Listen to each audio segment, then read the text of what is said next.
Welcome to Money in a Hot Minute, where I answer your questions quickly.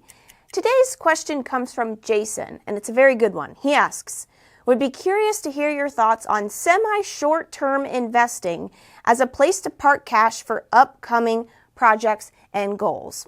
This is a question that I get quite often. A lot of people have some short-term goals, but instead of keeping their money in a high-yield savings account or a savings account that's earning barely any interest, they want to put it to work. They want to invest it, right? And they want to try to make more money so that they have more money for their short-term goals. This could be paying for a wedding, this could be saving for a vacation, or a big purchase like a car or something like that.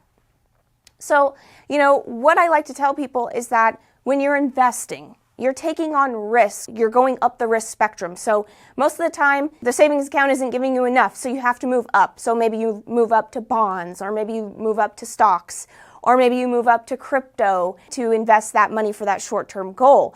But when you do that, you're taking on a lot of risk. So this is what I like to tell people. If the money can't be invested for at least 5 years in like the stock market or crypto, or even certain types of bonds, then you may want to rethink that strategy, because there are a lot of ups and downs along the way, and you want to give that money time to actually work and avoid a huge market downturn.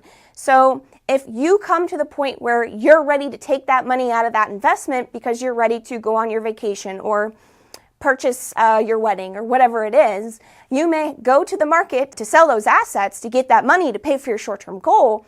But unfortunately, we have ups and downs, and it's possible that you could be taking out that money during a downturn and you end up with possibly less money than you expected to.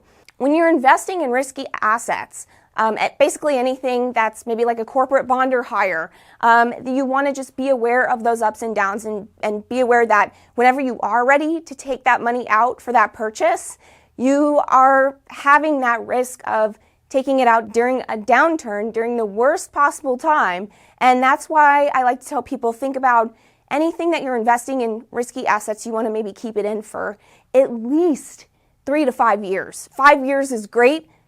3 to 5 years is kind of like cutting it close. So that's my advice. I know that a lot of people just really want to put their money to work, but when it comes to saving and investing for short-term goals, you really want to be sure that you have that money for that goal.